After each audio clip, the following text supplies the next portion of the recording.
Call my phone, hit my line. Only ones who down for real, down for life. Keep it super thug my way on this side. Keep it super thug my way on this side. Mobbing with my brothers, there's no question, keep it real. What up, internet? Who you are, where you be, where you at, what you see. This is Pop Cult Parent, the podcast where first is the worst, second is not the best, because The Last of Us is above the rest. That's right. We're talking about the hit HBO apocalyptic drama series, The Last of Us. We got a lot of things to talk about. It's good to see y'all. Good to be here. My name is Mark M.F. Jones, and I'm joined by... This is Niels R.Y., a.k.a. Look for the Light. And this is Shannon, a.k.a. Firefly. Hey, nice. Number one, Mark, great job. Great. Look, hey, that was top tier Mark Jones right there. That was fantastic. Thank you. It was a grueling writing process, but I had to bring that to the table. Thank you. But we're going to talk about The Last of Us. The series based off the hit video game. It's only in its, as of recording this podcast, its third episode, but it's made a lot of buzz. It's everywhere. Everyone's talking about it. So we're going to talk about it. But before we get into that, Nels, you said we got some feedback, some emails, some things we need to address. Why don't you take it away? Yes. Well, first and foremost, folks, thank you all for all the outreach that has come since the start of the new year. Clearly, y'all have been enjoying the past couple of episodes since we started 2023, and most especially our top 10 of 2022. There's some things that we need to react to, but just as a reminder, folks, please continue to like the podcast, check us out on all our social media, share the word, review, comment, hit us up on Instagram, send us emails. We definitely read all of it and react to it, and every now and then we'll get a chance to talk about it on an episode. So please continue to get the word out on Pop Cult Parent. Thank you. So folks, we got to talk about some of the things that came from our top 10 of 2022. There's just a few things that I got. Folks were talking about it, so there's a few things we got to react to. Number one, first and foremost, I am not mad at Mark Jones. Mark and I have been best friends for almost 20 years. Wakanda Forever is not going to end our friendship. I don't know what will. We don't went through a lot. As I read my hostage letter, I am okay. Nels is treating us good, and I am safe and will be home soon. Thank you, everyone. Oh, yo, I got a couple texts. I think most recently, Russo just texted he was like, I haven't watched Wakanda Forever either. Are you mad at me? I'm not mad at Mark Jones, man. He's fine. Okay. No one's safe. Shannon, are you mad? Because that was your number one. Are you Are you mad at Mark?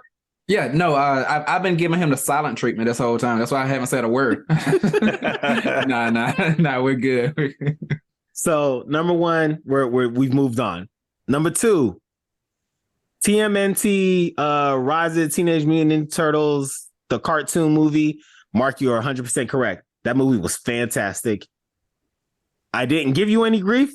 You sparked my interest, and I watched it. You are right. I appreciate that movie is up there. That movie has no business being as good as it is. Like business. None at all.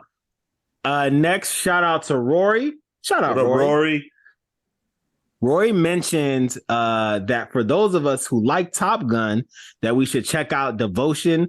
That is another airplane firefighter movie with air fighting movie with Jonathan Majors and Glenn Powell. Glenn Powell was actually in Top Gun. He was like the rival to Rooster in Top Gun. Oh yeah. And he's in two firefighter movies, bruh, in the same year. Jet fighter, plane fighter movies. Yeah, in the same year. Dang. His agent was like, bro, you can save some money. You don't even got to train this guy. Come on, man. Just put him in, slide him in. But just show up. Bro, we'll leave one set and come to that. He was doing both at the same time. And he's like, he had to like take off his like Rooster name tag and put this whatever it was in devotion. I'm sure he felt some type of way. I think it's Hangman. I'm pretty sure his name is Hangman. Oh yeah, Hangman. Call name is Hangman. I'm sure he felt some type of way to his agent. He's like, bro, come on, man. You know what Tom Cruise made me do at Top Gun? This man really made me fly jets. It's not easy. I had to go through training. You want me to do that again? I better see a blue screen. If I don't see a blue screen, you're fired. Like, I'm sure that's what he did. He had to do that. Anyways, shout out to Rory. For those of you who like Top Gun, check out Devotion. Jonathan Majors is the man, but Glenn Powell, I'm calling it right now. That man's going to be a perfect Scott Summers. I really hope, Marvel, you're listening to this. That guy is made to play Cyclops. Cyclops Redemption. Dang. I'm all here for Cyclops Redemption. Come on, cast him. Anyways, dang, that's a good casting call, Nels. Yeah, he would be a perfect Cyclops. Anyways, let's move on.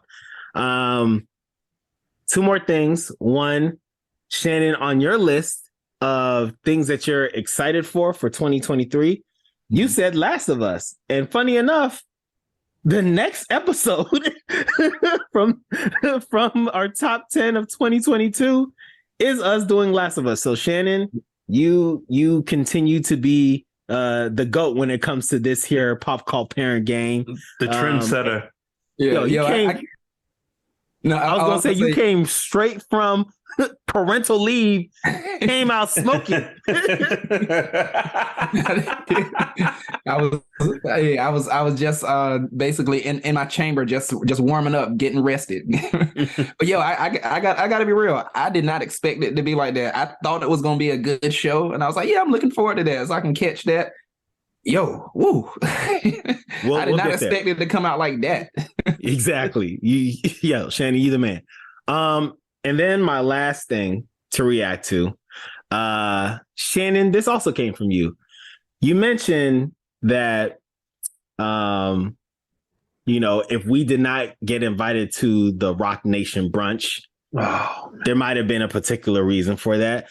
Well, the Rock Nation brunch happened very recently since the time of this recording. And again, the Pop Cult Parent Crew was not invited this year.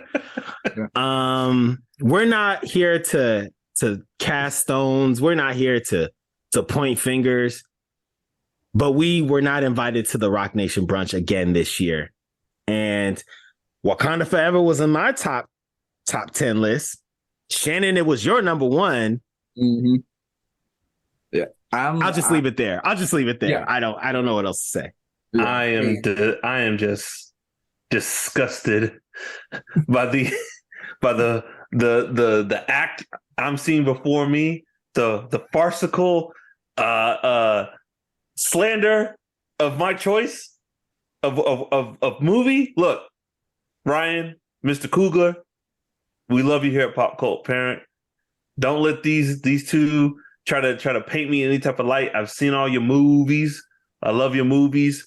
And my wife, as we speak, as we're recording this podcast right now, my wife is watching Wakanda Forever. So like it's still getting love in this household. All right.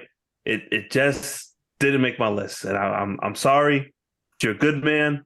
You're a good director. Keep doing what you do. And please send 3 tickets to the Rock Nation.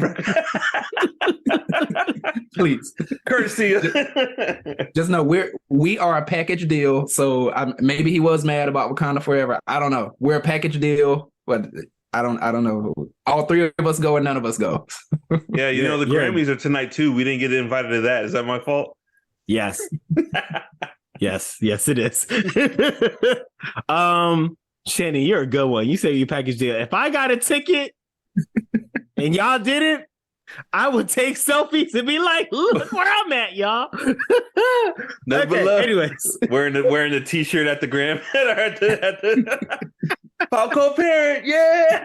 Woo, we in here. Anyway, let's move on, y'all. Mark, are we ready to jump into Last of Us? Yeah, man. If that's all like the feedback and everything, I think we're ready to get into this thing. All right. So I'm going to talk a little bit, give some context, some historical context on Last of Us. And then we can jump in because this is going to be a fun and exciting conversation. And shout out to Shannon Smith, who actually played the first part of Last of Us and beat it. Shannon, we're very excited to star of the show. So a little bit about Last of Us. Last of Us is a well-known game. It came out in 2013 for the PS3, I believe. And the game is by Naughty Dog. If y'all have heard of Naughty Dog before, these are the same folks that made, I want to say, the Crash Bandicoot games. Yep. And they're well known for the Uncharted games. So like all 4 of the Uncharted games, that's all them. They made Last of Us in 2013, and then the sequel, Part 2, Last of Us Part 2, I believe came out in 2020.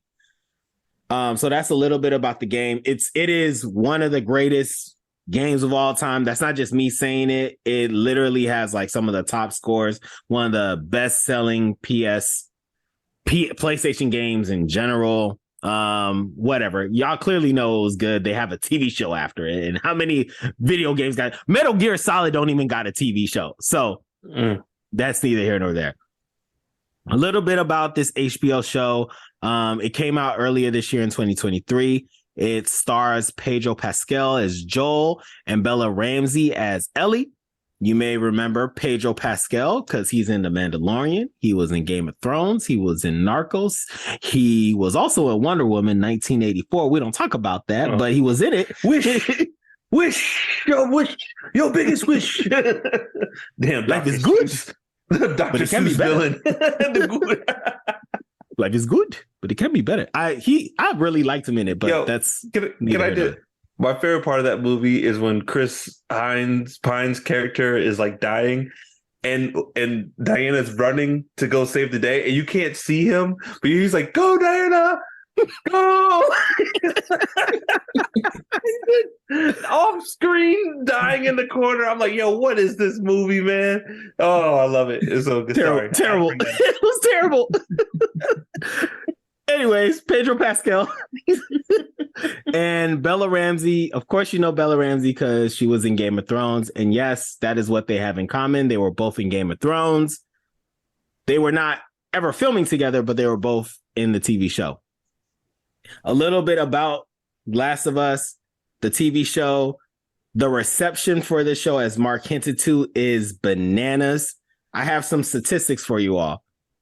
On the premiere night of Last of Us, 4 million people did a combination of either watch it live or streamed it within that first day. That number grew to 18 million a week later. 18 million people watched Last of Us. That number then grew to 22 million 5 days after that. Oh my goodness. So from the first day... for the first day to 12 days, it went from 4 million to 22 million people watching this show. And that's just the first episode. More people watched the premiere, or more people watched the second episode than those who watched the first episode. So its popularity has only grown since the first episode came out. And almost on every rating scale, it either has a 9 out of 10 or a 10 out of 10. Bruh. Can I say those are my statistics for Last of Us. The way that grew, I can't help but see the parallel there between just how that is and basically what the virus did. It was just really a parallel. It was oh, look, yeah, a lot of people got it. And then in a couple of days, basically the whole world is now in contact. At HBO headquarters, they got the little digital map. They're first New York, then they'll lose the Northeast, the country, and in 3 whole days, the world. And he's like, oh my God. Popping his bottle of champagne at the same time. They're we did it again. Yo, yeah. Yeah. It's HBO headquarters right now is looking like the Bulls, the 90s Bulls locker room. Champagne, jackets, sunglasses. Somebody's Like- in the corner sitting like Kobe was with the trophy. They're just holding HBO Max, just looking angry with another ring lighted to add to the cigars finger. with $100 bills. Like Pedro, Oh, my Pedro walks goodness. in just to like pick up Mr. Pedro. Get in here, get in here. Yo, Pedro Pascal, this man is a movie star and has hitched his wagon to TV shows, and it is probably the single smartest thing he has ever done. This man, so like, this is an interesting fact. Since 2014, Pedro Pascal has been in Game of Thrones, The Mandalorian, Marcos, and now The Last of Us. All those shows are some of the highest rated shows since 2014. Bananas. Like his resume speaks for it. I mean, what do you say? What do you say? He's having like a what were we saying when Michael J. Fox had that great year? It's like his Michael J. Fox of TV right now. It's just like hit after hit after hit. It's just they keep coming. Mm-hmm. And even Bananas. I mean, he was even on SNL as of our recording. He was the host of SNL like 2 days ago or yesterday. So, Man, I have nothing to say about the ratings there, but I'm sure they were up. I mean, because he has not missed, so I'm sure he even brought the ratings up probably. nah, they did. I didn't watch it, but they did a Last of Us parody, but it was Mario Kart. Yes. I want him to play Mario. I want him to play Mario. Like, if they ever do a serious Mario, he got to be Mario. It's a me, Mario. Class And act. Hey, man. after this, I will be watching that. That is all I needed to hear. I know this man is from Chile, but he is an American treasure, and we must protect Pedro Pascal at all costs. Like, man, he just like the Mandalorian, like you said, Nels Mandalorian. He's everyone's favorite character. Well, a lot of people's favorite character. Yeah, in Game of Thrones, he was a lot of people's favorite character. That I mean, it's been years, but I'm not trying to spoil Game of Thrones for anyone. But that whole South Park joke was like, "You were my favorite character." That's probably about him. Like in Game of Thrones, like I really liked you. You know, like yes. Seriously, it's amazing, man. But this show, like, HBO does it again, dog. They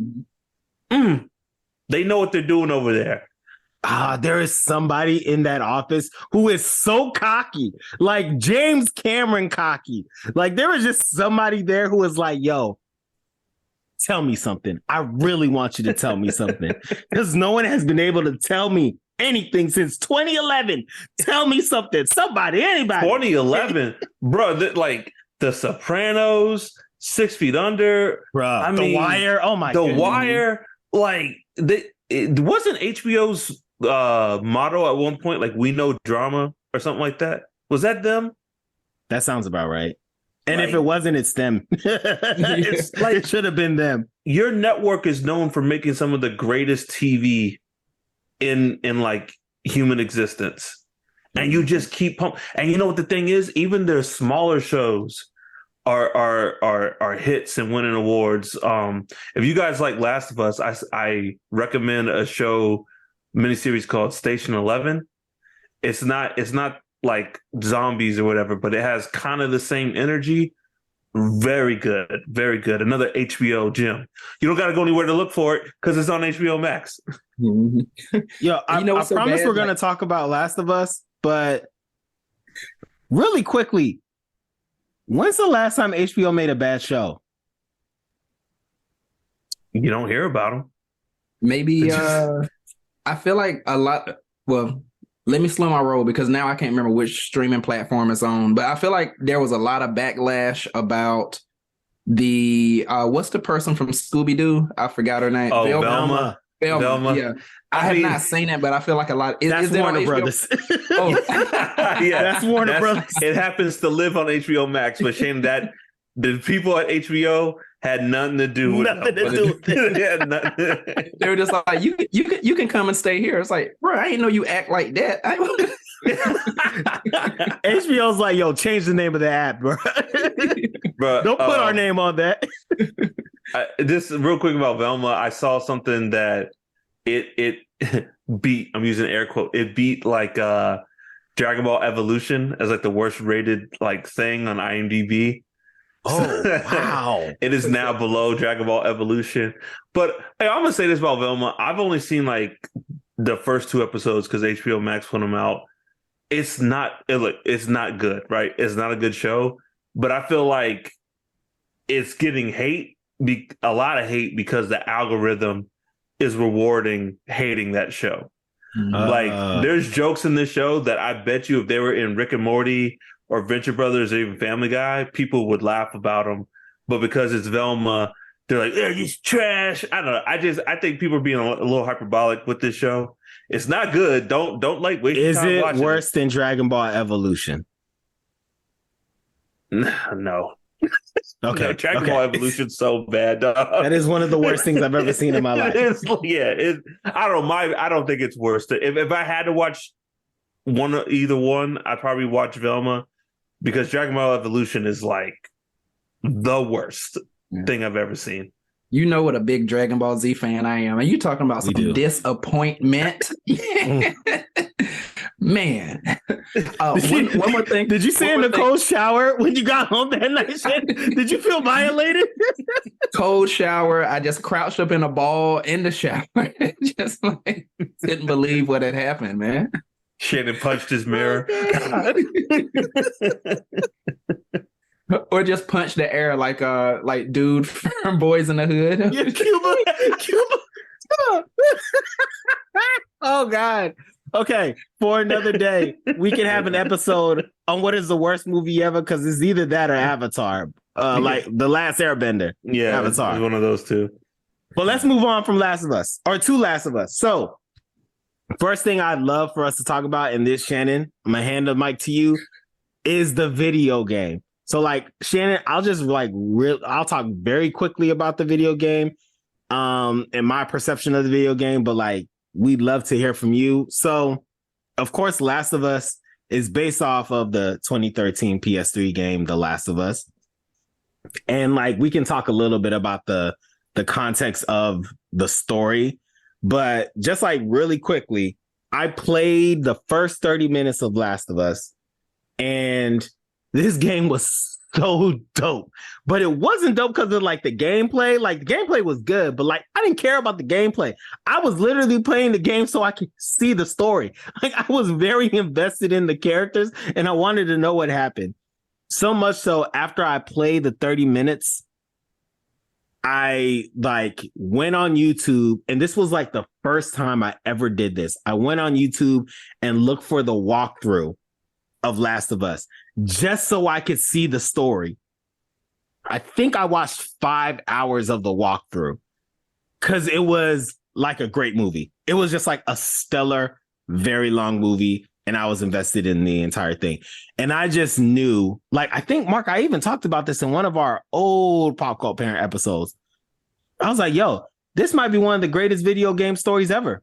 Like, ever. Period. Like, no ifs, ands, or buts. And you're talking to a guy who's played almost like, well, not all the Metal Gear Solids, but the man who loves Metal Gear Solid. Your man loves Metal Gear Solid. So, like, when I was like, I don't go on YouTube to watch people play video games, but I had to for this one. It was such a great story. So that's my experience with the video game. Shannon, I turn to you. Well, is there anything you want to say right there, Mark? Because I might start going and I don't know what I don't know where it'll take me. I never played the game. But like I've always, we talked about cultural footprint with Avatar. Like I know Last of Us because of its cultural footprint. I've seen memes. I've seen tons of memes. I've seen people, I guess, kind of mod the cut screens of the games to make like funny videos or whatever. Like I've heard the buzz around it even before this show came out. Last of Us. Never played the game. I've seen a couple cut screens, on YouTube, but not enough to like, even know what the story was about. So, but I mean, it's just one of those things. Like I never got into it, but I was like, man, people must like this. Like everyone, it is one of those things. Like I always heard about it. It's like that artist that you never listen to, but they're famous because you just hear about them. But like I don't know. I guess they're good. So like that was my experience with Last of Us. Billie Eilish. yeah. I guess she's good. She's popular. Yeah. She's everywhere. Yeah. So Yeah. And let me tell you why this is the perfect video game, the best ever created. So I just jumped in there. But no, truly. So I played the game and maybe it was 2021. It might have been this past year or 2021. And so let's even get to logistical stuff. It was perfect in the sense of, I feel like because I'm getting older now, I'm like, man, video games are too long. Like it takes forever to, to beat these or whatever.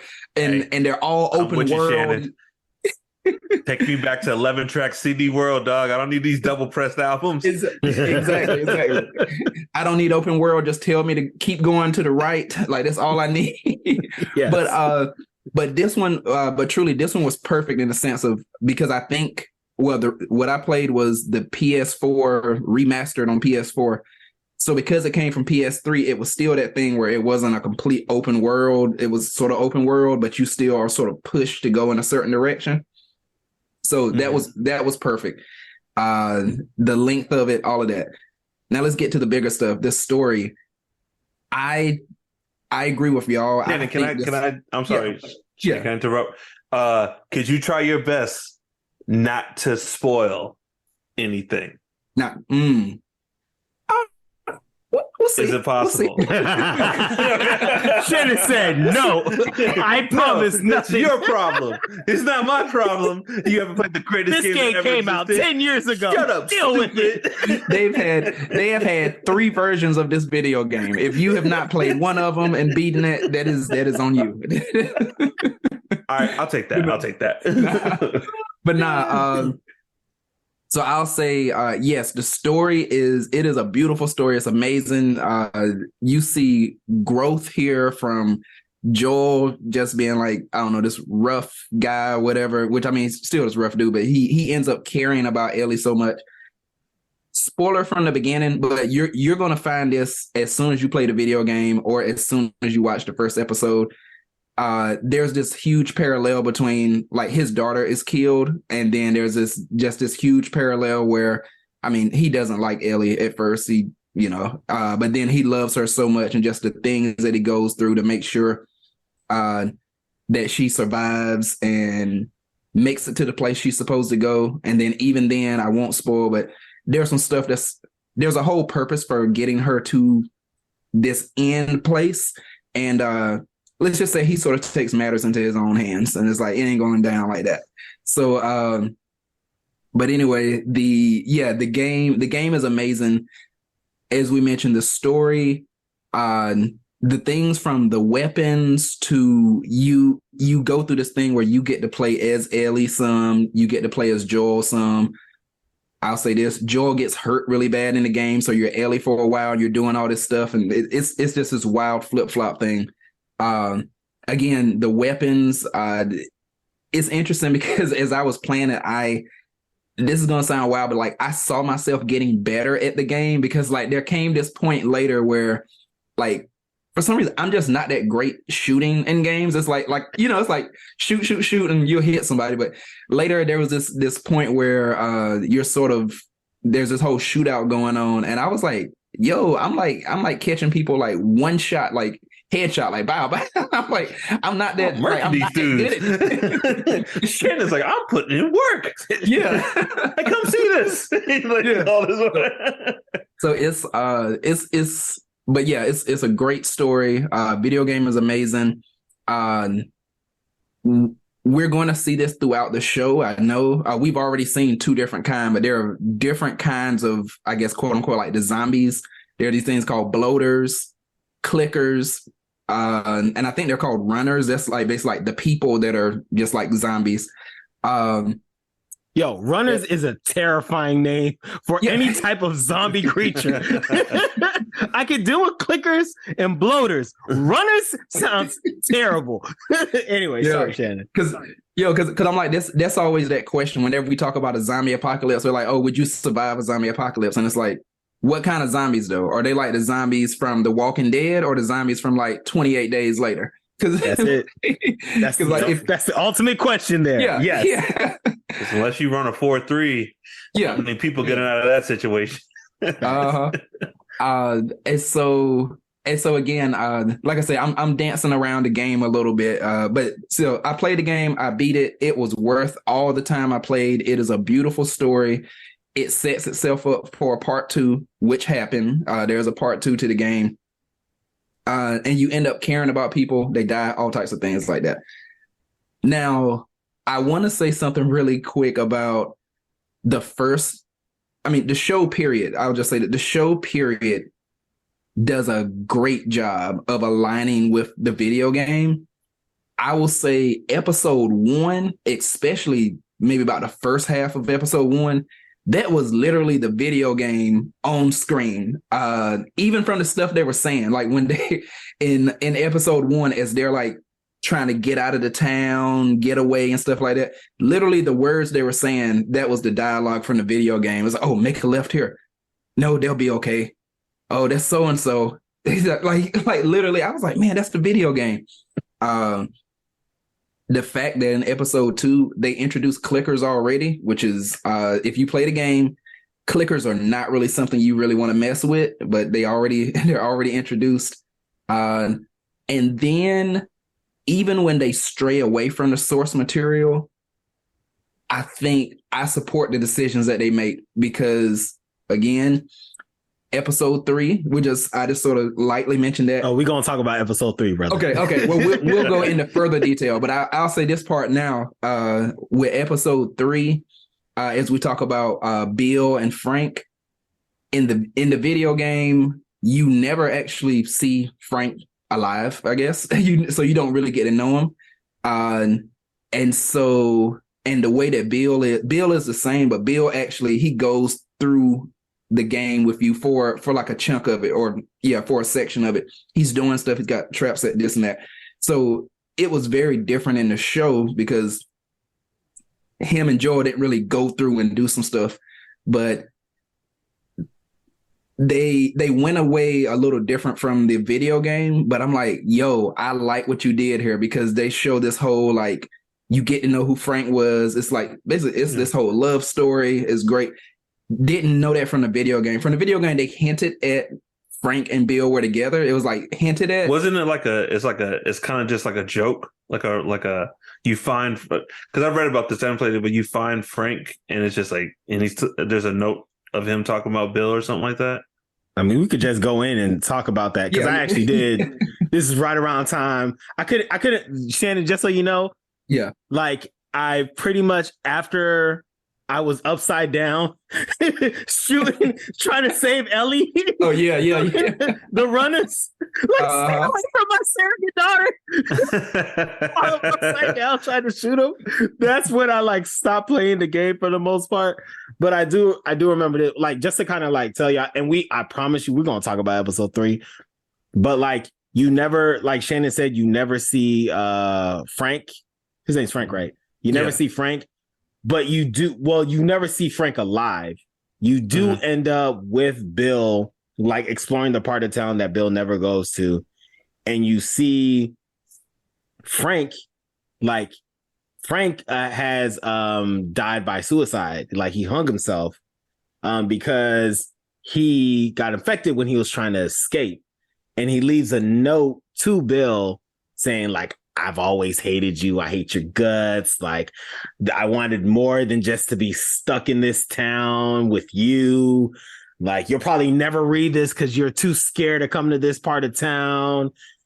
You're psycho, like stuff like that. And then when like Joel finds the note and gives it to Bill, Bill's just like, you can't, like, you can kind of tell he's like really upset. He's like, oh, they were a couple. This was a couple fighting. Okay. So because he even says, like, depending on how you want to take it, because Joel says something. This is in the video game. Yeah, Joel says something like, like who's Frank or whatever, and Bill says Frank was my partner. And so it's like, how do you tell you? It's like, oh, is this like your partner in terms of you all work together, or was it like my partner in terms of my in someone who I'm in a relationship with? But he just says that he was like, that was my partner, and they just sort of leave it at that.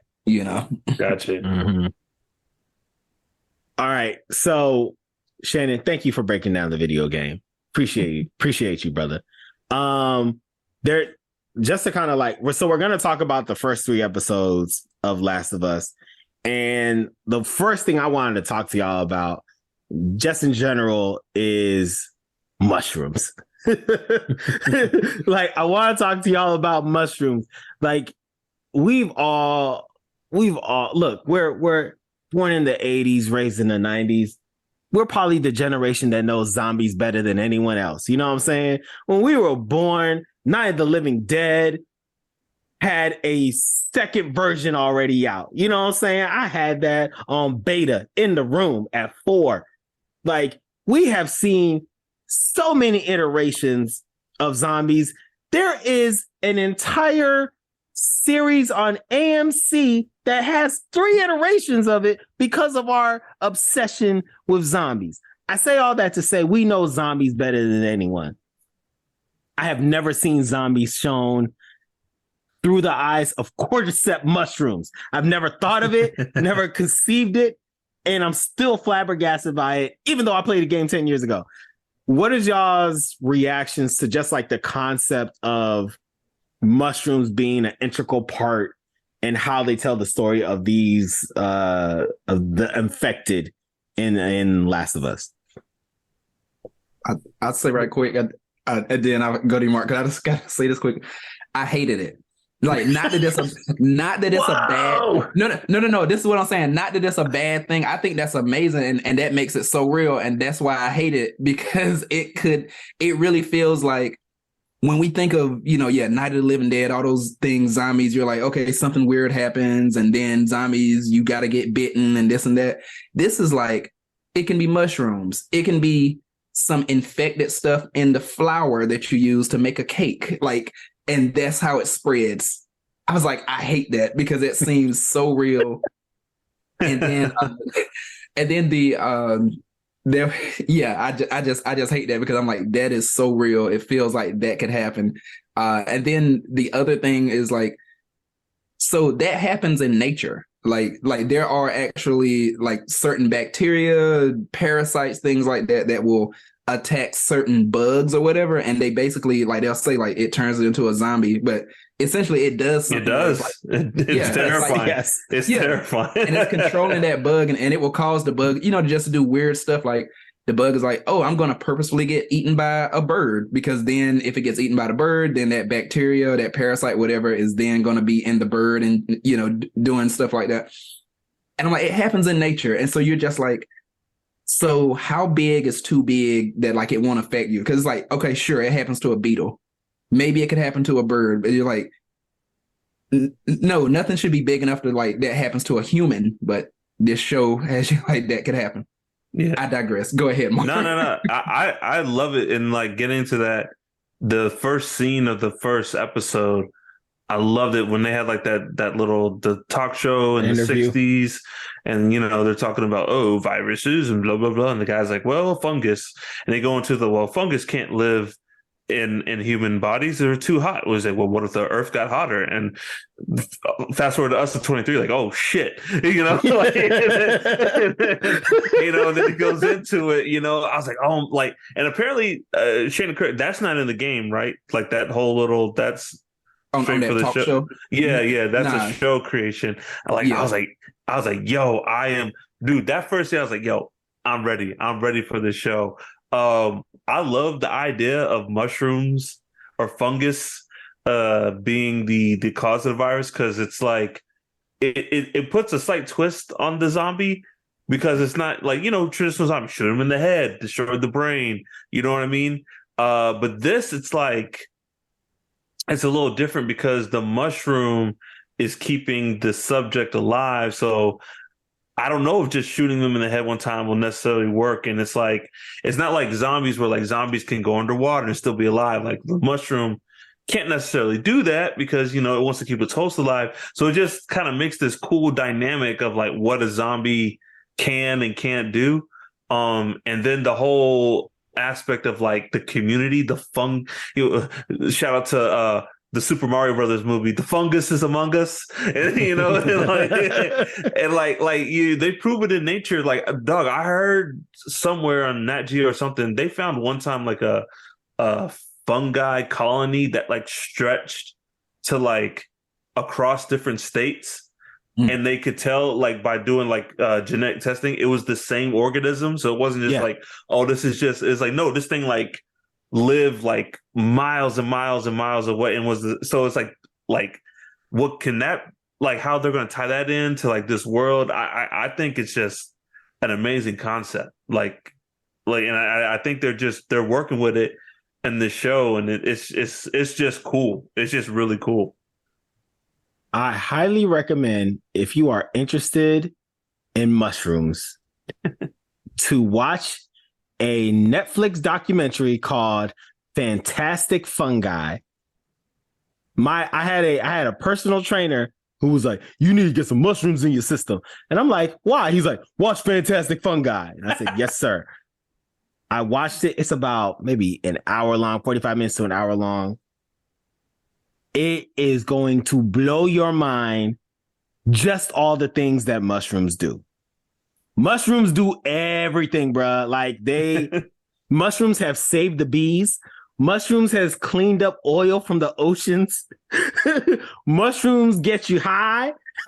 Mushrooms beat cancer. Like, they have mushrooms doing everything. And they talk about cordyceps mushrooms and like the fact that it can infect the brain and stuff like that. So if you were just wondering to learn more about mushrooms, I highly recommend watching Fantastic Fungi. And if you haven't watched The Last of Us yet, watch Fantastic Fungi first and then watch Last of Us so you can properly freak out. Just an appropriate anxiety going to watching the show. And yeah, man. Can I say, like,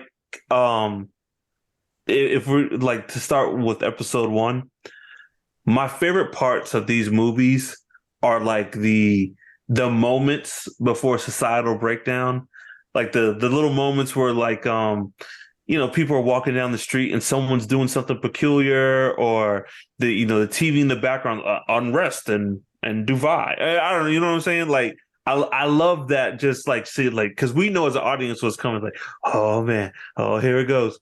And man, episode 1 of this show just like gave me everything I love. Just like, you know, just hearing the stuff on the TV and when you know, when Joel's brother or his daughter, she sees like, you know, the planes, right? She's looking in the sky. So like first she sees like the jets. She's like, well, that's weird, all those jets. And then I think it's like she sees like the Chinook helicopter. It's like, well, why is it like military cargo? And then like she sees the jets. And anytime you see multiple jets hauling ass in the direction, you need to go the opposite direction. To go. It is time to go. And she got black in her. I'm pretty sure she's melanated. She should have known better. You could tell she was conflicted. That's what. Yeah, you could tell she was conflicted right there. She was like, but she's like, half of me is telling me I need to run right now. And then when Joel leaves her at home that night, and his brother's like, he's like, yo, I got locked up. He's like, you got to come get me, man. It's just crazy down here. You got to come get me. And then they've been gone. And then when Joel and his brother show up to pick her up, and he's like, get in the car. You just tell like they've seen it, and like you already know from like their expressions, and they're at it like, yo, we gotta go. We gotta go. Yeah, and I think what's crazy about, like, that's essentially a movie. I think you called it a movie. It pretty much, like, the first episode was a movie. Yeah. What I loved about that first part of the movie was all the things you mentioned, Mark. You can even tell when she's in the classroom, she's like, you see like this little light glimmering on her. Yes. And it's like one of her classmates is starting to get infected and her hand is twitching. Yes. And like, you got to watch it multiple times and you can just see there's all these clues that stuff's going down. And what I love is Joel and her were so close to getting infected. Mhm. All they needed to do was eat some type of flour-based product. But Joel didn't get the pancake mix. Joel didn't bring the cake home. She didn't eat the cookie when she was over the neighbor's house. Like, they were just that close to being one of the infected. Can we That- say? I thought it was dope. Can we say? Oatmeal raisin cookies need to be annihilated. If there's anything that needs to leave this earth, it's oatmeal raisin cookies. You shut your mouth. Objectively, the worst cookie that ever existed. I completely No. disagree with you. No. What? You're eating oatmeal raisin cookies on purpose, Nels? Yes, they're Me fantastic. too. The only way I would annihilate them hell is is going because only way I would annihilate them would be because of zombie apocalypse happening. I That's will the only make that reason. sacrifice. Yo, I'll make y'all- that sacrifice. y'all But are other than going- that, Y'all are on purpose having oatmeal raisin cookies. They're my favorite cookies. Oh my god. They are my cookies of choice. Oh my god. that's They what are you desire. amazing. That's what I desire. That is what's gonna make me become a quarter set mushroom zombie. It's For me, this oatmeal is raisin how cookies. the movie starts, because I'm like, am I crazy? I maybe one of you Nels, yeah, but Shannon, like both of you, like, yeah, they're delicious. Oatmeal raisin. I've never heard anyone say in my life that they enjoy oatmeal raisin cookies.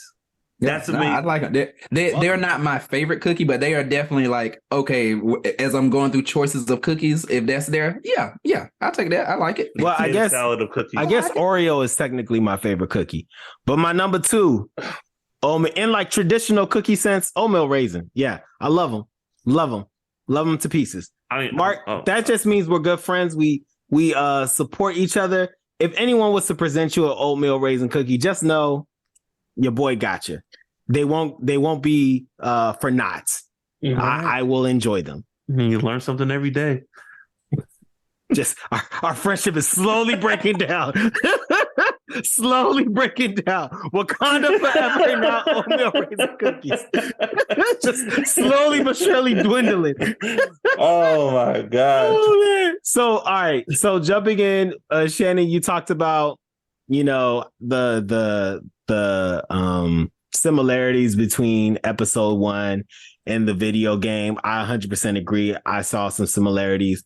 We talked a little bit about like when the writers ventured away from the video game. That was with the beginning scene of episode 1. So let's talk a little bit about episode 2. We saw a very similar thing where they steered away from the video game when they talked about Jakarta, Indonesia, and they actually showed the scientists, like good, the dog. mushroom scientists, So see what was good. going on and was like, oh, we need to bomb the city, including me. Bruh. We all gotta go. Can we just how talk about was that y'all reactions segment? to that? Yes. That whole, like, man, it was so powerful, because, like, first of all, you think she's going to get like the traditional zombie movie. She goes in there to check the body and is going to like bite her and bite her face off. But she, I was she's expecting that.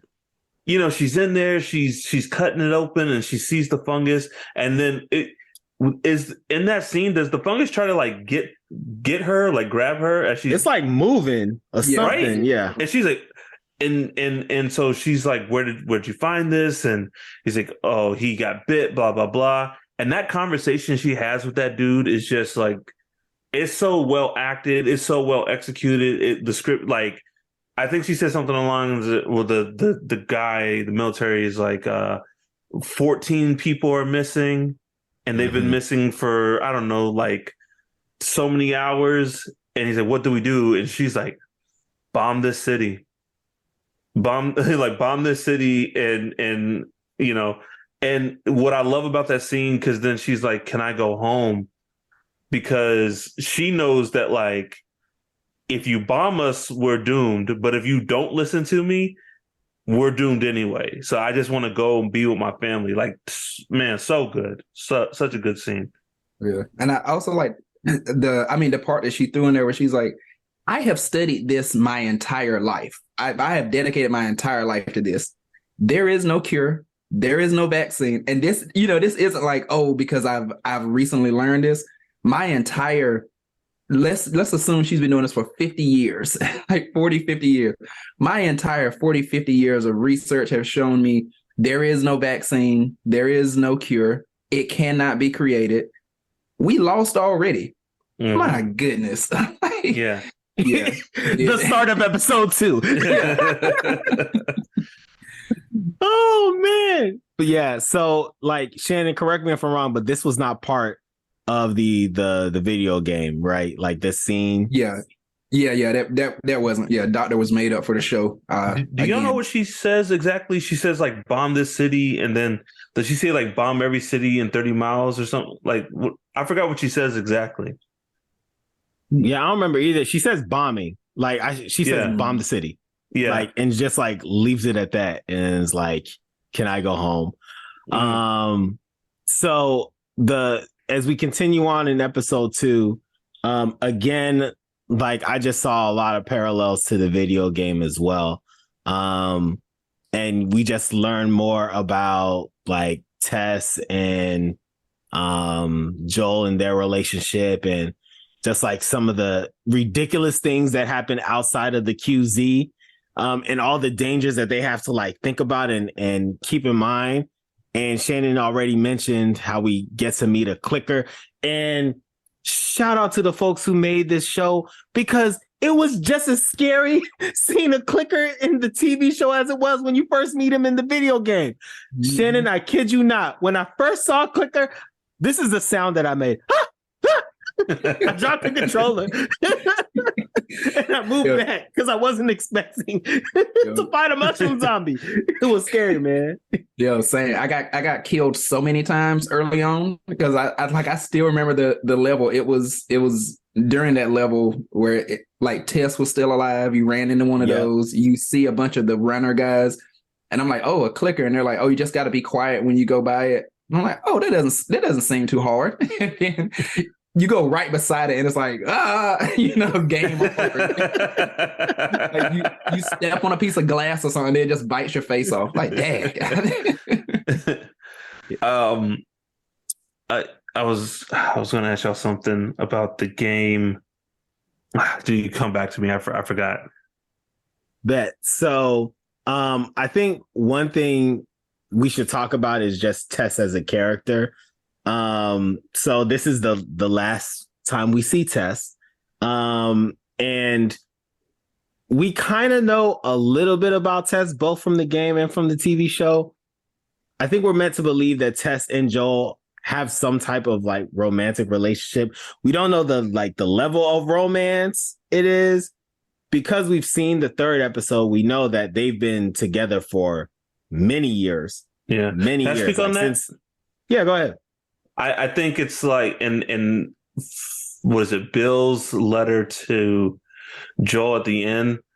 And then when Tess is about to die, what she says to Joel, she's like, something like, I never pushed you to be anything you didn't want to be, or something like that. So I think like Tess wants to be something more, but Joel is still like, he is like, after the end of that episode 1, emotions are shut down. It is like pure survival. What I got to do to survive.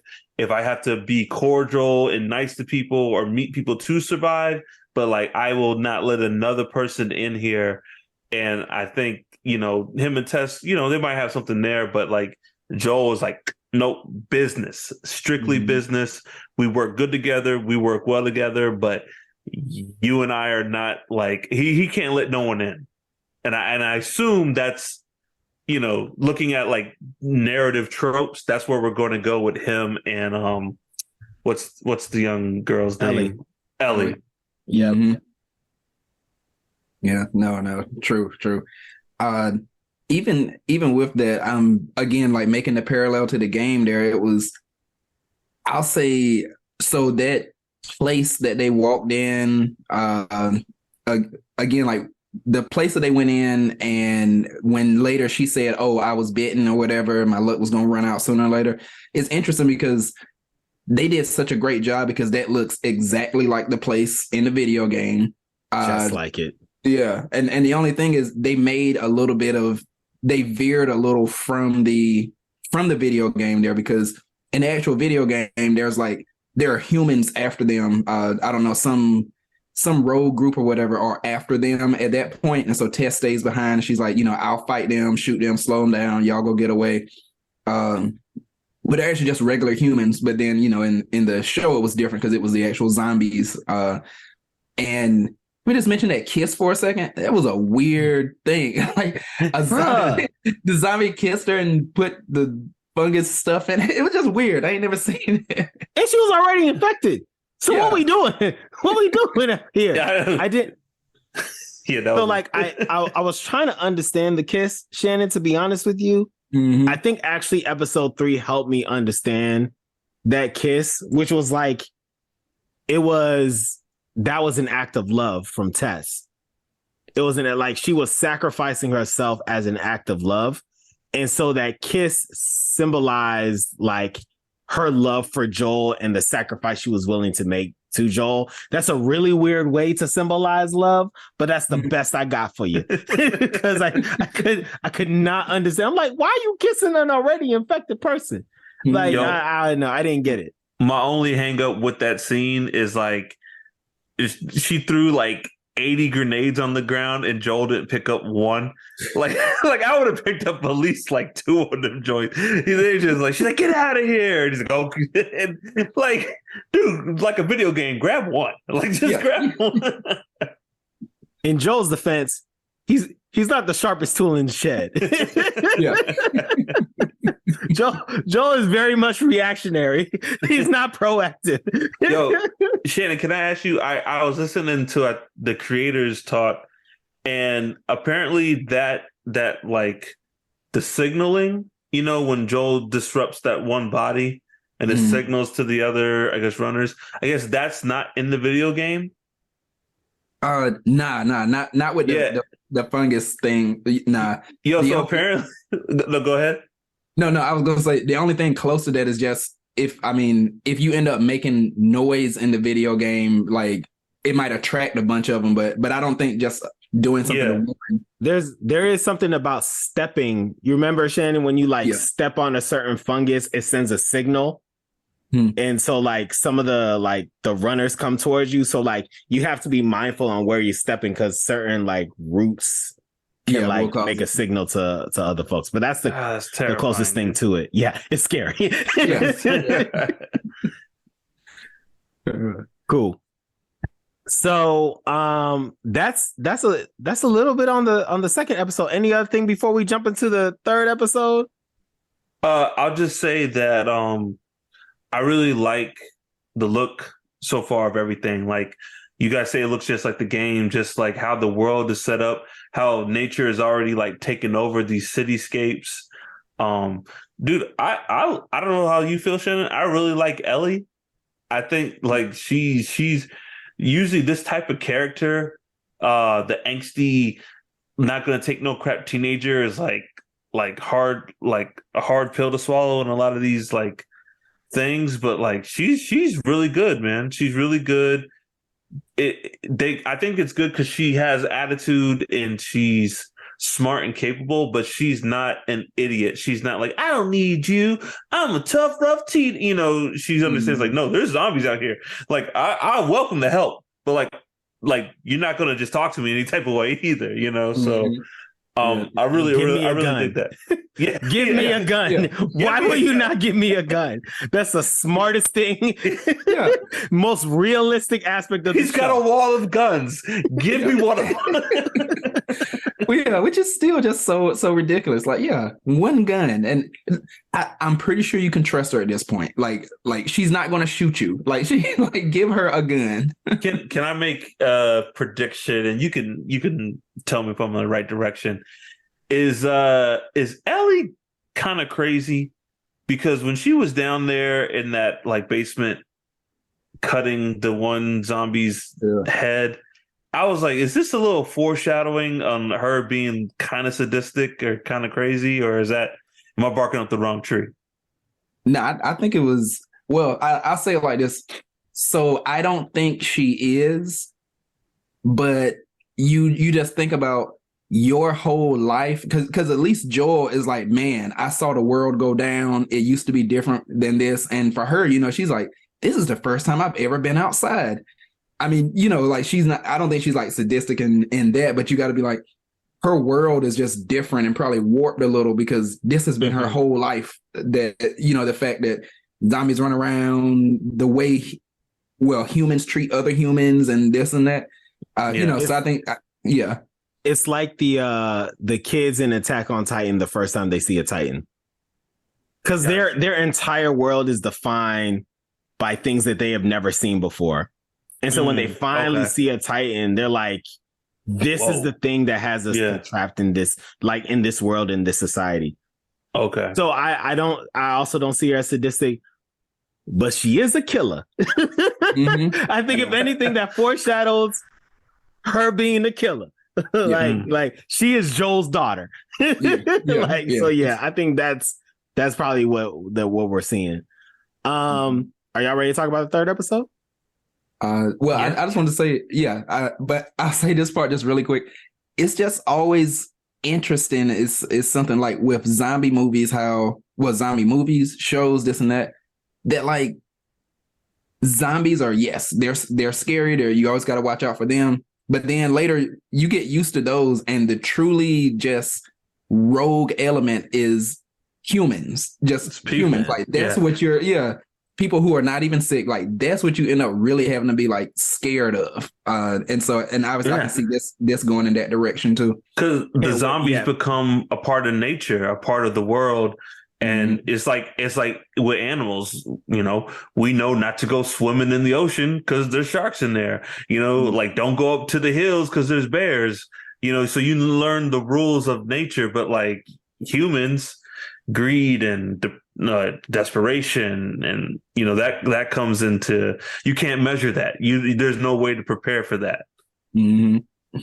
Yeah, and I am almost certain if the gameplay is anything, or if the show is anything like the gameplay, episode 4, we are going to find out very much so how humans are in this world and why they should be fearful of.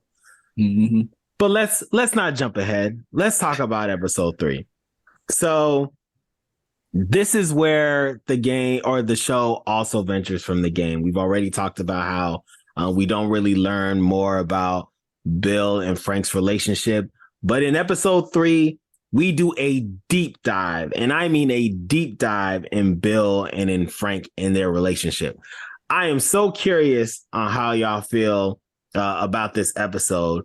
But to just give us context to root us in this conversation, when this episode premiered, like, folks were straight up saying this is one of the greatest television episodes of all time before it was even a week out. The only time I remember folks straight up saying, yo, this is one of the greatest TV episodes ever is Game of Thrones, bruh. So the fact, and we are making a pop cult parent episode. So needless to say, this episode is widely regarded and beloved. It also has some haters out there because, people are homophobic. So there are some haters out here in these streets that are like, just trying to like talk crazy about it. But in general, this episode is seen to be loved. So I'm curious on y'all's reactions, especially you, Shannon. Someone's played the game. We haven't got a chance to talk about it yet. So I am curious on how y'all feel about episode 3.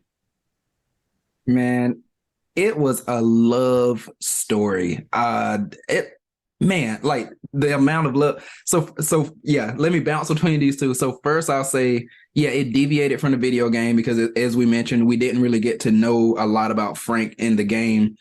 And it is something because I do wonder, had they been more like the video game, how Bill would have been, because in the video game, Bill had like this whole city set up with bombs and gadgets and traps and all this type of stuff.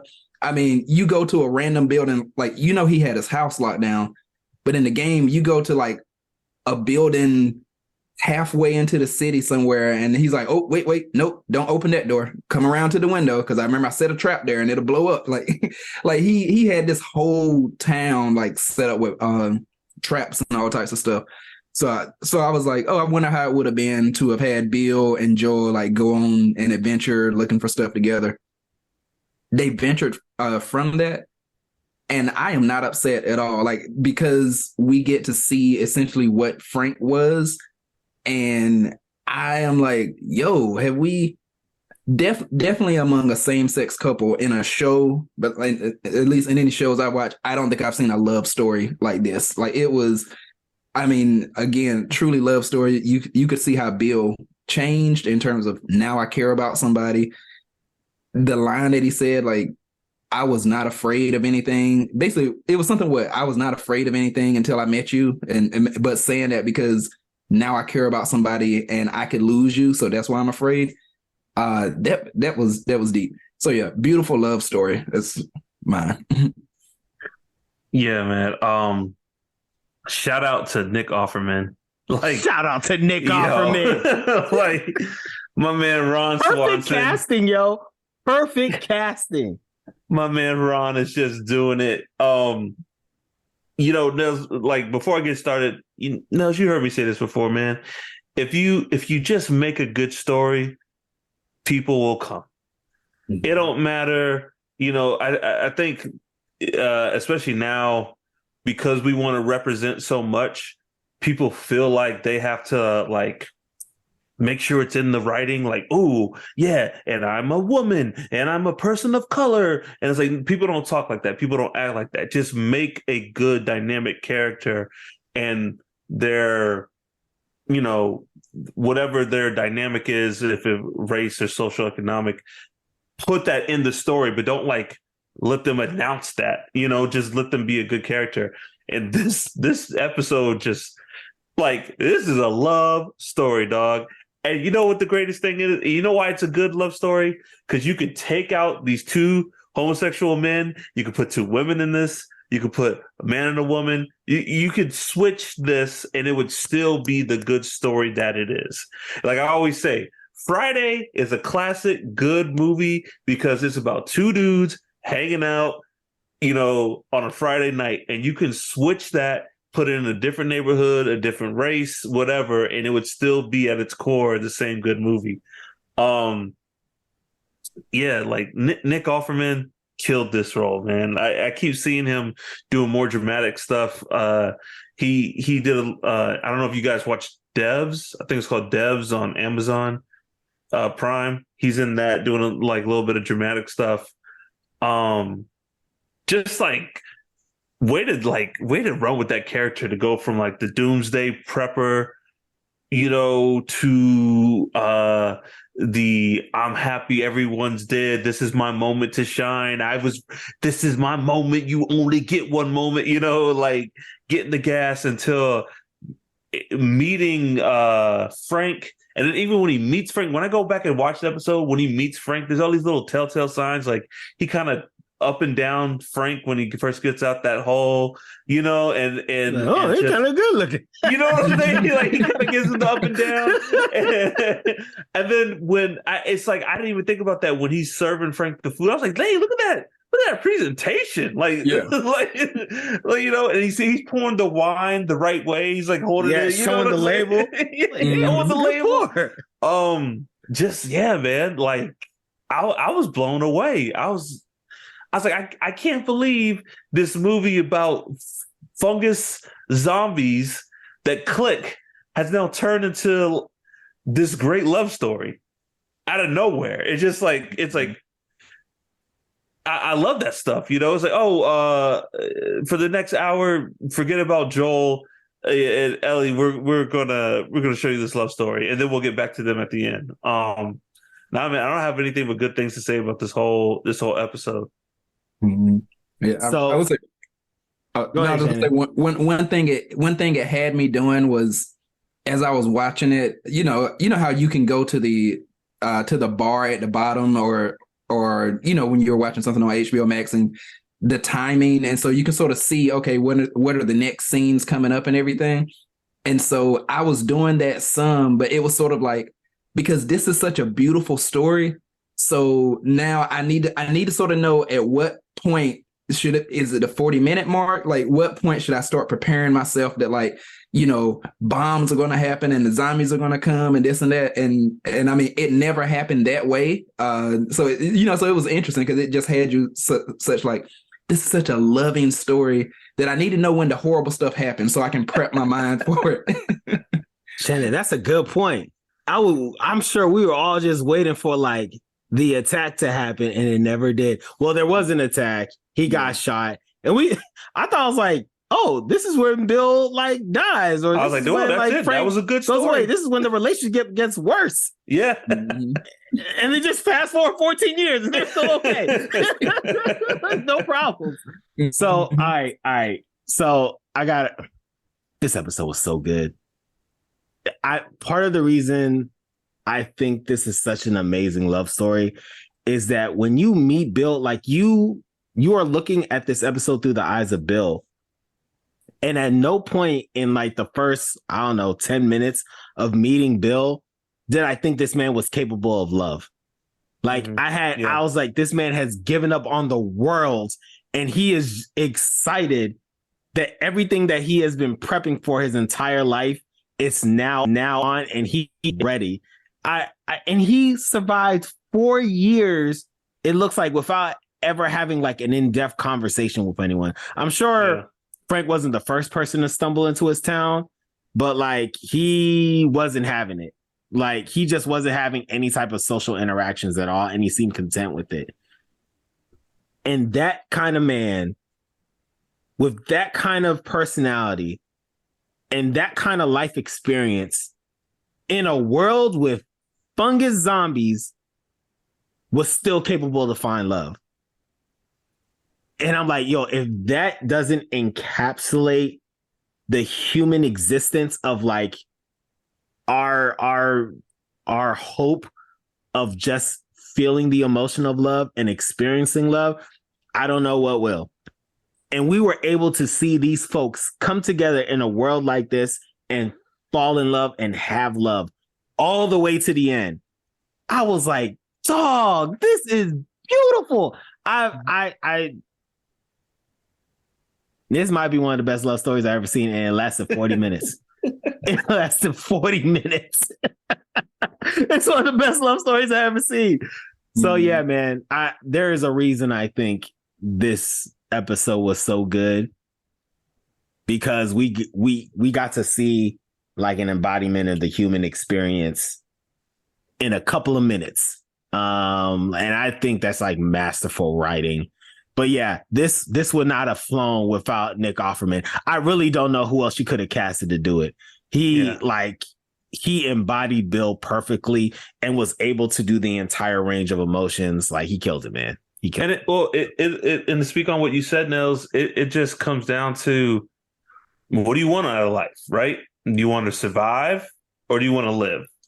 Mm-hmm. You know what I mean? Do you want to live life or do you want to just survive it? And Bill was ready to survive. You know, he would have I don't know about gladly, but he was ready to spend another 20 plus years by himself doing what he was doing, you know, getting his tools and setting his traps.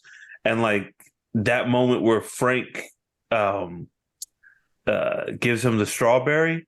Yeah, and then I love yo, Nick Offerman, yo, his little rock turned into Winnie the Pooh. Yo, that man is so good at that. his little giggle. But like, yo, that's it. That's what it's all about, right? It's about those moments where you can have that strawberry, whatever that strawberry is, with the person you love, you know. And I love he's like, yeah, I gave Tess one of your guns. He's like, don't worry, it was a small one. This man's gonna was it one of my guns? You know? Yeah, he wasn't having it. You know. Yeah. So those were the first 3 episodes of The Last of Us. I am curious, what are you looking forward to? And we can wrap it up because we got to go watch episode 4 of Last of Us. So what are you looking forward to in the future? I can start, and then, you know, Mark, and then Shannon, since you actually like play the game and finish it, you can bring us home. I'm looking forward to like Joel and Ellie's love story. Like they are going to become family, and there's a lot of trials and tribulations that like happen where Joel realizes he needs to trust Ellie, and like Ellie earns his trust. And I can't wait because of how amazing these two actors are. Like we're really going to see it and feel it. And I'm so excited to see that. And by the way, we're going to see zombies getting shot at. Like it's like, mwah. Thank you, HBO. Epic father-daughter love story, and I get zombies getting killed at the same time. That's what I'm here for. So that's what I'm looking forward to. Yeah, Mark. Yeah, man. I'll just say real quick for HBO, they know what they're doing, and what I love about HBO is like they make shows as long as they need to be. If Last of Us needs to be 5 seasons, 2 seasons, the HBO will make it how long it needs to be. So I'm not worried on that aspect of it. I want to see more of this. Like Nels, the way you said, I want to see Joel and Ellie, but I also want more of this. I want to kind of get, and this show does a little bit, I think, what Atlanta did in this last season, where Atlanta kind of deviated from the main story and became kind of like this anthology series, these kind of one-off stories in the world of Atlanta. And I kind of want this from seeing like the scientists in Indonesia and Bill and Frank's story. And I want to see Joel and Ellie get in a car, and then they hit a crashed van, and then we see a flashback of who drove that van and what happened. You know, I that's what I want now going forward from the story, on top of the great, you know, what we're going to get from Joel and Ellie and just their journey. I'm excited, man. I'm just really excited. Yeah. For me, I'm really wanting to see a couple things.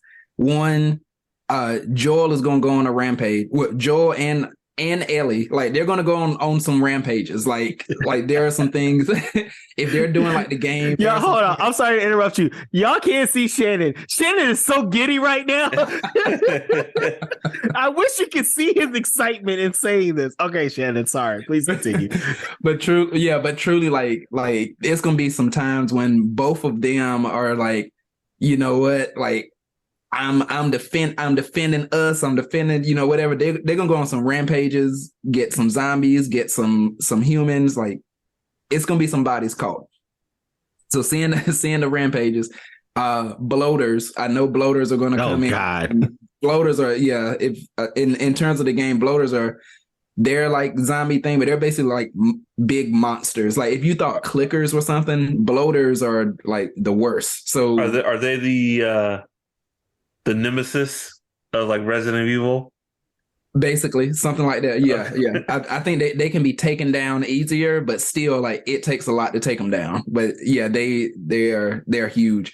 So the rampage, bloaters, and I'm wondering how far, like how are they going to chop up the story? Because obviously there's The Last of Us Part 2, the video game. Mm-hmm. So I'm wondering, are they going to try to do the whole first video game in one season? How many seasons are they going to stretch it across? And then are they going to get into The Last of Us Part 2? Because I haven't played that game, but I've just seen some things, heard some things, and is some people who are not going to make it, who are, let's just say this, there are some people who are main characters who are not going to make it. And it's like, whoa, like, you know, so when and if that will happen, just how far will this go? Yeah. Yo, there's some wild things that happen in part 2. Like some wild things happening, like some WWE storylines. Oh my God, Joel on the top rope. Yes, like I wish JR had a podcast to talk about, because God is my witness, he is broken in half. Don't do it. Don't do it. This is a black day for WWE. My God. John Cena. Okay, all right, we got to stop. We can do JR. We can do JR for the rest of the episode. Anyways, anything else, fellas, before we wrap up? I just want to shout out.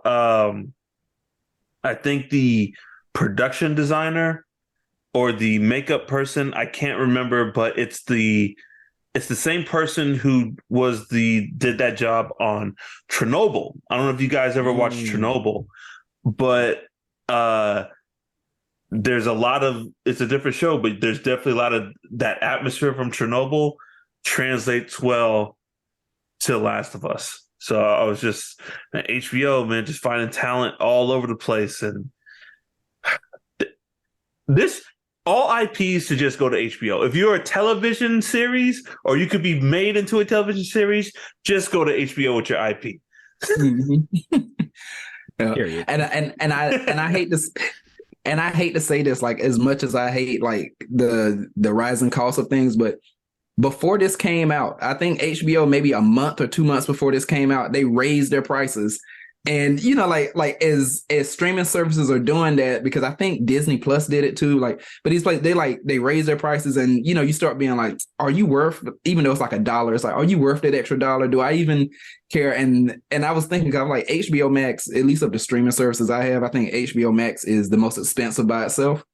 And I'm like, okay, I like some of the stuff. And then they raised it by $1. Like, you ain't got to do that. And then they come out with this, and I'm like, okay, like, it is worth it. You raise the price, and there's nothing I can do about it. And I'm gonna keep watching. When HBO Max and Disney Plus battle, we win. Yeah, we win. Yes, this is what happens when your neighborhood dope man got something new in the neighborhood. Like, hey, I'm gonna need an extra $1. Yeah. You want this? I'm gonna need an extra $1. You're like, come on, don't do me like that. Don't do me like that. And then you get in, you're like, yes. Old reliable. or for our PG crew, this is when your trusted barber is like, the rent went up. We need $2 more, everybody. And you're like, come on, but then you walk out with that nice haircut and you're like, you know what? Yes. Robert, you're right. The $2 is worth it. All right. Well, thank you all for listening. We have a new episode every month. You can find us on all social media at Pop Cult Parent, POPCULTPARENT. Visit us at www.popcultparent.com. Email us at popcultparent@gmail.com. Don't forget to rate us, review, and subscribe. And as always, join the cult. Peace.